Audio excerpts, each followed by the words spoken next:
தனுஷை பத்தி எனக்கு நிறைய விஷயங்கள் தெரியும். அதுக்கு முன்னாடி இன்னொரு விஷயம் என்னன்னா, எனக்கு பிடிச்ச தமிழ் ஹீரோக்கள்ல வந்து எனக்கு பிடிச்ச ஃபர்ஸ்ட் ஹீரோ வந்து சூர்யா தான். சூர்யாவுக்கு அப்புறம் வந்து எனக்கு பிடிச்ச ஒரு ஹீரோ வந்து தனுஷ். அது காரணம் என்னன்னு கேட்டீங்கன்னா, நம்ம டெய்லி போன் பண்ணி பேசிக்கிற அளவுக்கு எல்லாம் ஃப்ரெண்ட்ஷிப் எல்லாம் ஒண்ணும் கிடையாது.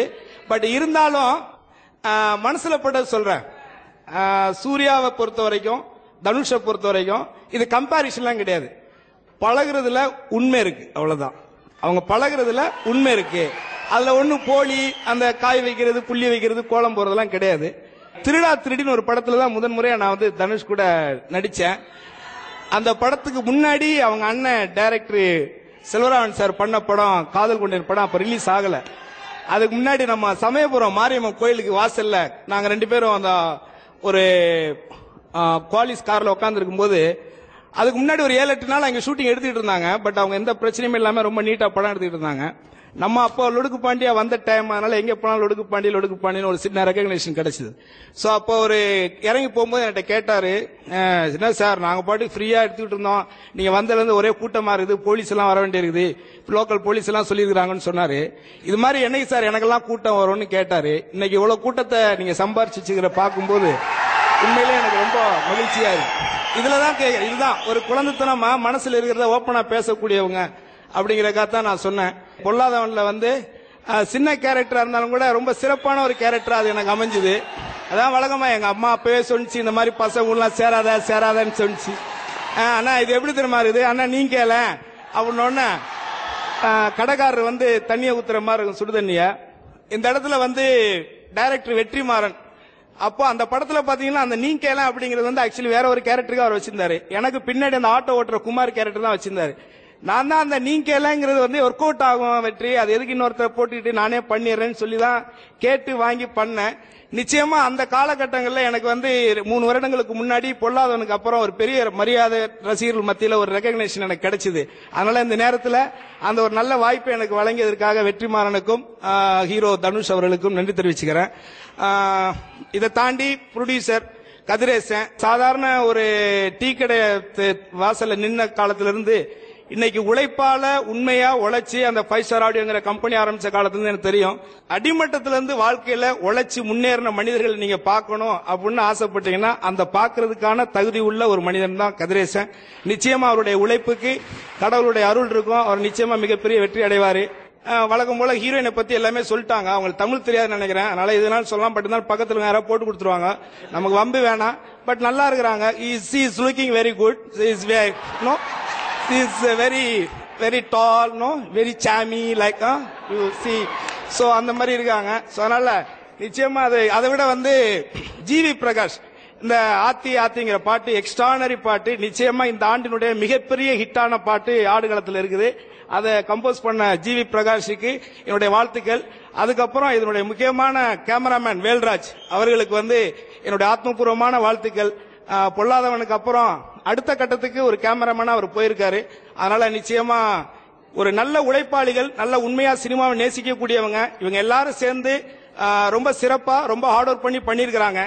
இவ்வளவு பேருடைய உழைப்புகளை எல்லாரும் சொன்னது மாதிரி நிச்சயமா உலகத்தில் இருக்கக்கூடிய எல்லாருக்கிட்டையும் கொண்டே சேர்க்கக்கூடிய ஒரு வேலையை சத்தியமா சன் டிவியை தவிர வேற யாருமே பண்ண முடியாது. அந்த வேலையை சிறப்பா பண்ணிட்டு இருக்கிற அண்ணன் சாக்ஸ் அவர்களுக்கும் அதனுடைய முதலாளி எனது அன்பிற்கும் பாசத்திற்கும் உரிய அண்ணன் கலாநிதி மாறனுக்கு என்னுடைய வாழ்த்துக்கள். இதுல ஒரு விஷயம் மட்டும் நான் பெருமைப்பட்டுக்கணும். இன்னைக்கு எந்திரன் படம் இத்தனை கோடிக்கு எடுத்த படம் வசூல் ஆகுமா, வசூல் பண்ண முடியுமான்னு கேட்ட கேள்விக்கு முடியும், அதுலயும் லாபம் பண்ண முடியும்னு ப்ரூவ் பண்ண ஒரே ஆள் வந்து கலாநிதி மாறன் தான். அந்த பெருமை சன் டிவிக்கு தான் உண்டு. இன்னைக்கு தமிழ் சினிமா உலக சினிமா மாறி இருக்குன்னா அதுக்கும் காரணம் சன் டிவி தான். அதை ஆணித்தரமா சொல்லலாம். இது நான் நாம்கா வாசிக்கிற நினைச்சாலும் கூட அதை பத்தி எனக்கு கவலை கிடையாது. சொல்ல வேண்டிய விஷயத்தை நம்ம தெளிவா சொல்லிடணும். ஆகவே இந்த ஆடுகளம் படம் நிச்சயமா ஒரு உலகத்தில் இருக்கக்கூடிய எல்லா தமிழர்களுக்கும் சென்றடையக்கூடிய ஒரு படமா, மிகப்பெரிய வெற்றி படமா இது அமையும் அப்படிங்கறதுல எந்த மாறுபட்ட கருத்தும் கிடையாது. இந்த படம் பெஸ்டிவலுக்கு போறதாவும் நான் கேள்விப்பட்டேன். நிச்சயமா இந்த படம் பெஸ்டிவல்லையும் இந்த படத்துக்கான மரியாதை நிச்சயமா கிடைக்கும். வாழ்த்துக்கள், நன்றி, வணக்கம். போராடினால் நாம் வெல்லலாம், வான்வீதியில் கால் வைக்கலாம், பூலோகமே பேர் சொல்லலாம், சாகாமலே நாம் வாழலாம். தீபாவளி அன்னைக்கு தீபம் மட்டும் ஏத்தி வச்சா கூட அது தீபாவளி தான். ஆனா வெறும் தீபங்கள் மட்டுமே இருந்ததுன்னா அது ஒரு கார்த்திகை தீபம் மாதிரி ஆயிப்படும். தீபாவளினா பட்டாசு வெடிக்கணும். பட்டாசு வெடிச்சாதான் நிச்சயமா அது தீபாவளி. இந்த நிகழ்ச்சியை பொறுத்த வரைக்கும் தீபாவளிங்கிறது உங்களுடைய கைத்தட்டலுங்கிறது பட்டாசு தான்.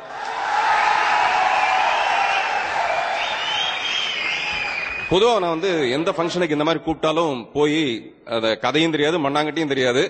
ஆனா நான் போய் சொல்லுவேன், இந்த கதை பிரமாதமா இருக்கு, இந்த படம் வந்து ரொம்ப பிரமாதமா இருக்குன்னு ஒரு மரியாதைக்காக சொல்லுவோம். ஆனா இந்த படத்தை பொறுத்த வரைக்கும் அப்படி கிடையாது.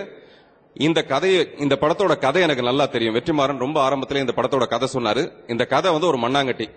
பொதுவா மண்ணாங்கட்டினா நம்ம கேவலமா தப்பாவே சொல்லிட்டு இருக்கோம். மண்ணாங்கட்டிங்கிறது உயிர்ப்பான ஒரு விஷயம். அவ்வளவு உயிர் வந்து இந்த கதையில இருக்கு. நல்ல ஒரு கொரியன் பிலிம் பார்த்த மாதிரியான ஒரு விஷயம் வந்து நிச்சயமா இந்த படத்தின் மூலமா, கொரியன் பிலிமை பார்த்து எடுத்த படம் இல்ல, நிச்சயமா இந்த படத்தை பார்த்து கொரியன்ஸ் வந்து காப்பி அடிப்பாங்க. அந்த அளவுக்கான ஒரு திரைக்கதை அம்சம் உள்ள சிறப்பான ஒரு படம். வெற்றிமாறன்னா வெற்றியும் தோல்வியும் மாறி மாறி ஜெனரலா வரும். வெற்றிமாறனுக்கு அதே மாதிரி தான் வரப்போகுது. எப்படி வரப்போகுதுன்னா வெற்றியும் மாபெரும் வெற்றியும் மாறி மாறி வரப்போகுது. இது முதல் படத்துல வந்து வெற்றியா இருந்ததுன்னா நிச்சயமா இந்த படம் ஒரு மாபெரும் வெற்றியா இருக்க போகுது.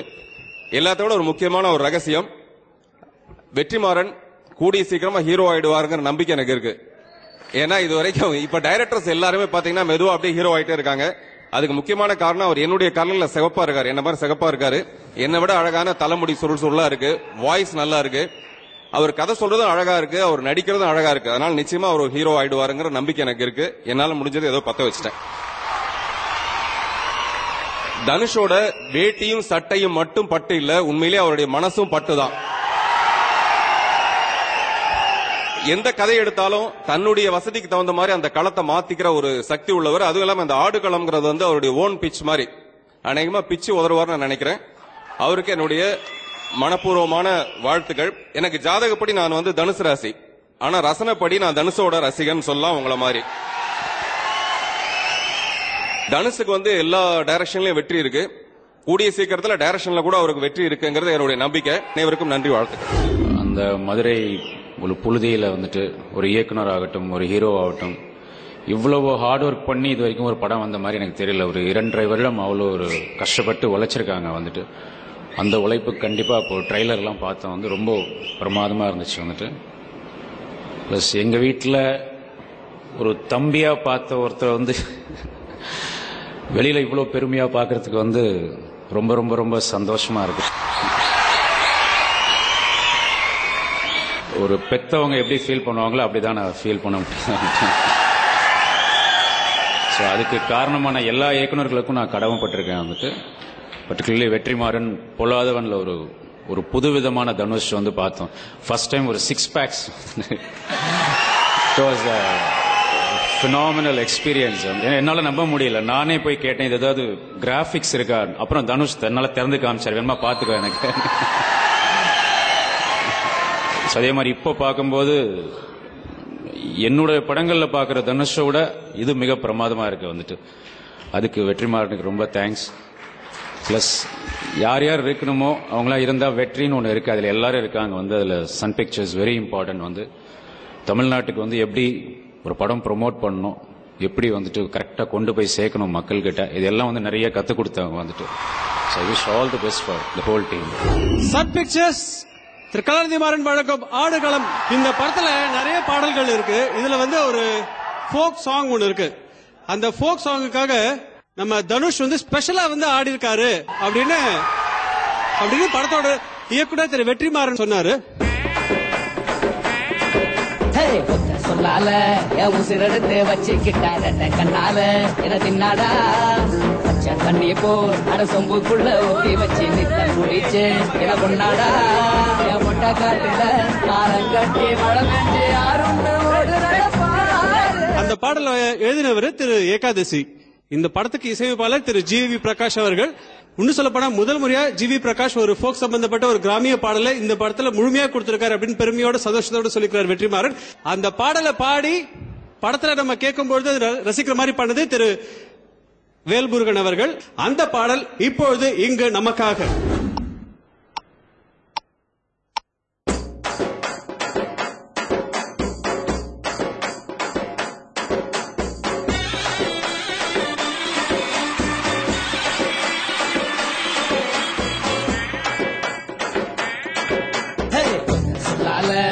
உசிரெடுத்து வச்சுக்கிட்டார கண்ணால என தின்னாடா பச்சை தண்ணி போல் அட சொம்புக்குள்ள ஊத்தி வச்சு நித்தம் குடிச்சு என பொன்னாடா